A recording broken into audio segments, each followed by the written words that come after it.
Sustenabilitatea este un subiect pe care noi îl avem în comun împreună cu autoritățile și cu consumatorii.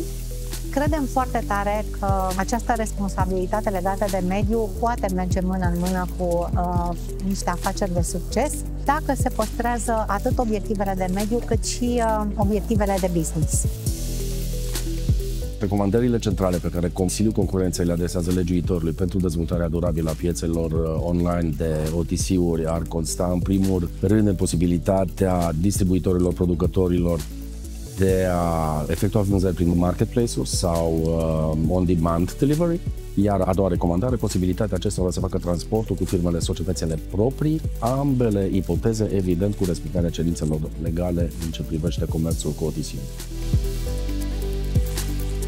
Le propunem tuturor colegilor din zona de îngrijire personală să comunice responsabil și adaptat legislației în vigoare, folosind platforme precum Google, YouTube, prezentând alături de profesioniști de marcă cu care colaborează conținut educațional și oferind informații care să înlăture îndoielile științifice și să aducă tuturor informații care să le mențină sănătatea și să le îmbunătățească viața.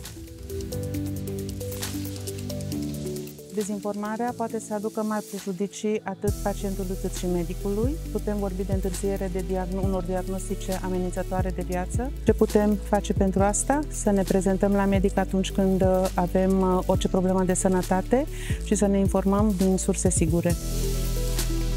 Direcția cheie pe care Rașiști o asumă pentru perioada următoare este de a fi alături de autoritățile competente în clarificarea legislației în vigoare în beneficiul consumatorului și pacientului român.